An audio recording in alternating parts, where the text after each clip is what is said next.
esta rua fosse minha. Um projeto do Centro de Documentação de Ilhavo, da Câmara Municipal, dedicado aos estudos topónimos do município. Um projeto feito por todos e para todos.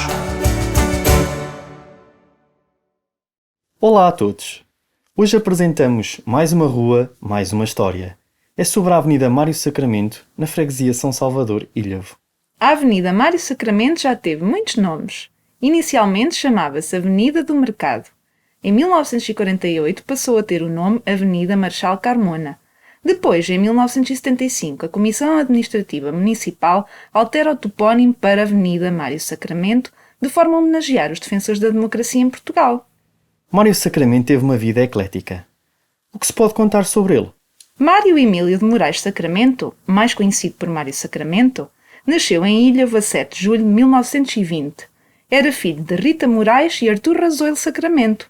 Fez a primária em Ilhavo. Em 1931, continuou os estudos no Liceu de Aveiro. Pois é aqui que começa a mostrar um grande talento para a escrita, juntamente com ideais democráticos. Em 1935, passa a dirigir o jornal A Voz Académica. Este era o jornal dos estudantes do Liceu José Estevão em Aveiro. Esta publicação acabou por ser suspensa pelas autoridades. E ele chegou inclusive a ser preso pela PIDE. Exatamente.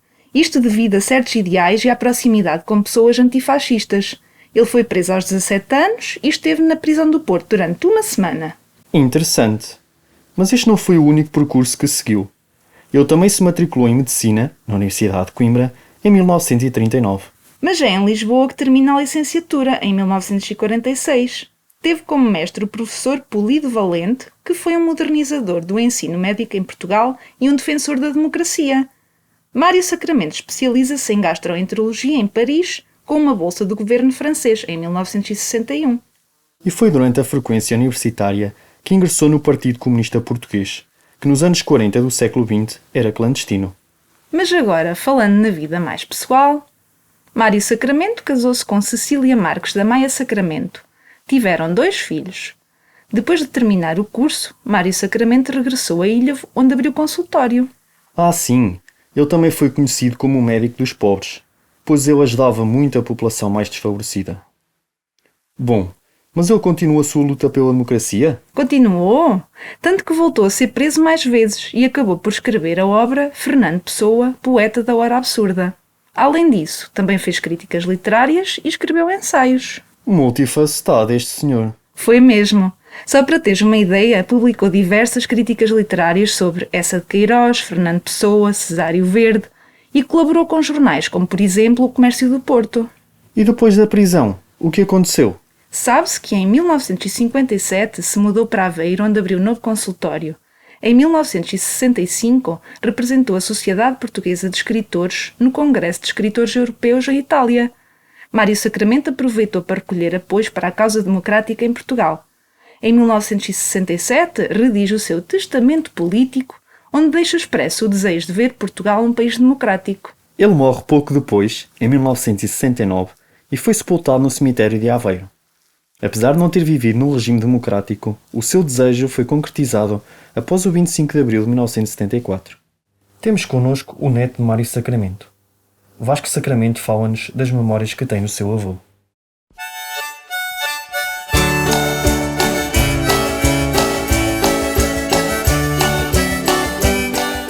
Bom, eu não conheci, eu sou neto de Mário Sacramento, mas não o conheci pessoalmente. O meu avô morreu em 1969, eu nasci em 77, mas obviamente foi sempre uma figura muito marcante na minha vida e na vida de toda a família pelo legado que deixou e pela simbologia que tem para a cidade onde nasceu, Ilhavo, e para toda a região de Aveiro e em particular, obviamente, para a nossa família.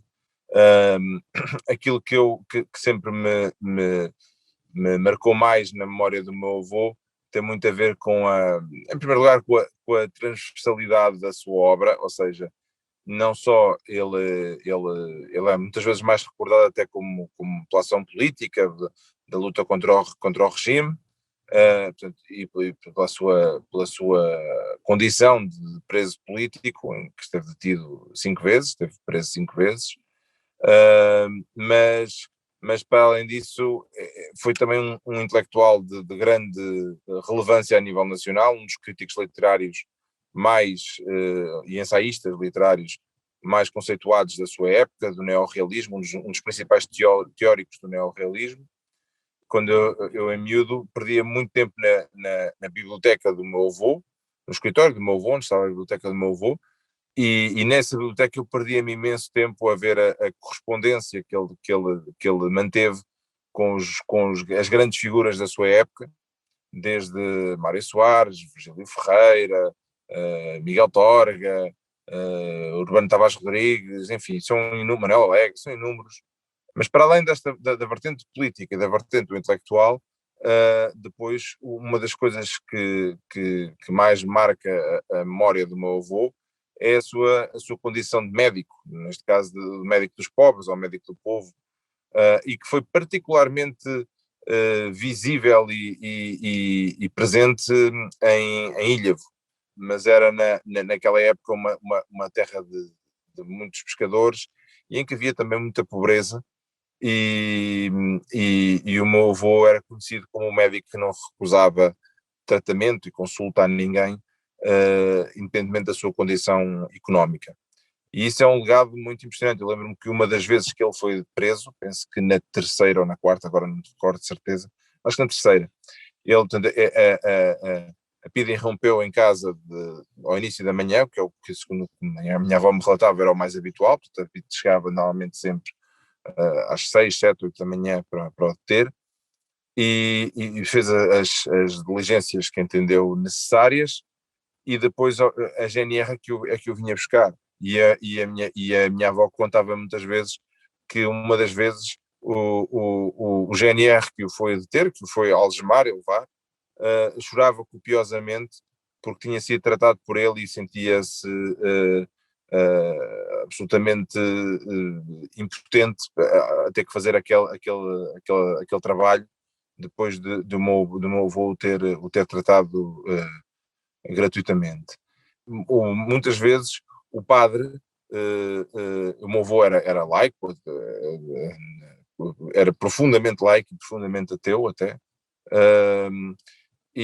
mas no entanto tinha uma relação muito interessante com a igreja. Aliás, ele escreveu várias teses sobre o assunto, os diálogos com os católicos, e era uma pessoa com uma visão muito humanista da vida, e que tinha uma capacidade de interagir com quem pensava diferente, que era notória, e isso verificou-se muito também na relação com a Igreja Católica. Mas e o padre de Ilhavo, que depois mais tarde veio ser bispo do Porto, cujo agora o nome me escapa, o meu avô ia doar dinheiro à igreja, apesar da sua condição de laico, e depois o padre vinha por trás e devolvia o dinheiro à minha avó porque sabia as dificuldades em que a família vivia pelo facto do meu avô não ganhar dinheiro praticamente nenhum, basicamente é isso.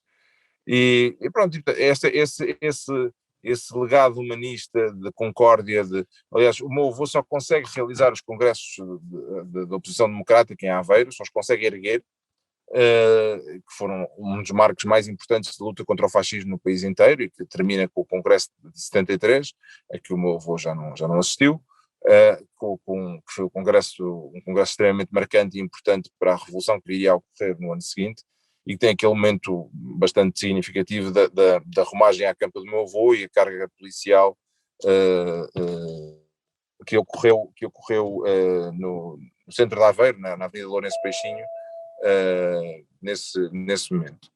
Mas o meu avô só consegue realizar esses congressos pela relação diplomática que conseguiu estabelecer com o Dr. Val Guimarães, que à época era o governador civil, um homem do regime, obviamente, provavelmente também um bocadinho mais aberto que os outros, e o meu avô só conseguiu realizar esses congressos porque teve o suporte, digamos assim, do Dr. Val Guimarães, e portanto isso mostra a capacidade que ele tinha de erguer pontes entre as pessoas, e apesar da sua condição comunista, porque o meu avô era comunista, e há que dizê-lo sem qualquer tipo de rodeios, era um homem que pensava o socialismo e o comunismo de uma forma muito humanista e não dogmática. Aliás, portanto, o meu avô era um homem de consenso, era um profundo democrata, um homem tolerante, um homem humanista, um homem extremamente cosmopolita para a época,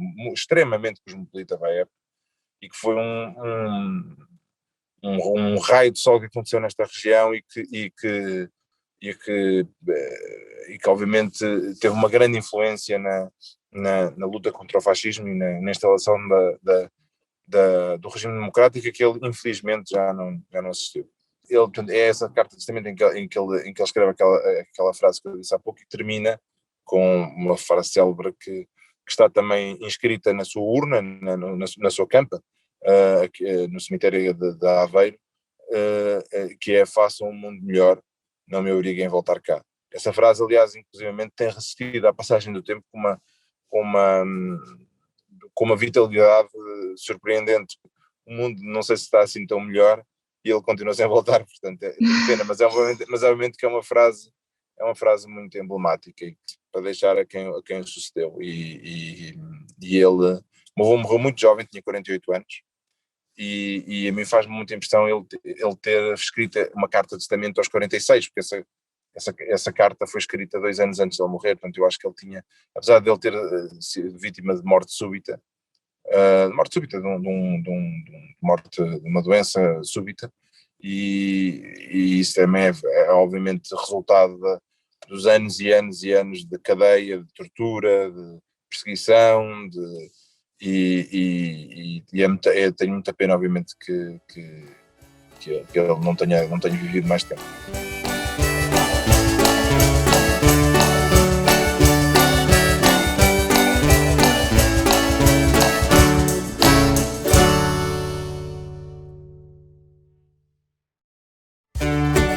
Gostou das memórias que ouviu? Partilhe também um testemunho sobre a sua rua. Conte-nos algumas curiosidades e tradições. Traga-nos fotos antigas.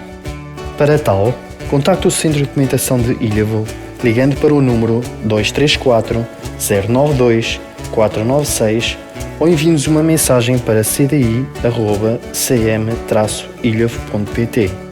Contacte-nos e iremos ao seu encontro para fazer a recolha do seu testemunho. Com o projeto Se Esta Rua Fosse Minha, oferecemos o passado como um presente para o futuro da nossa terra.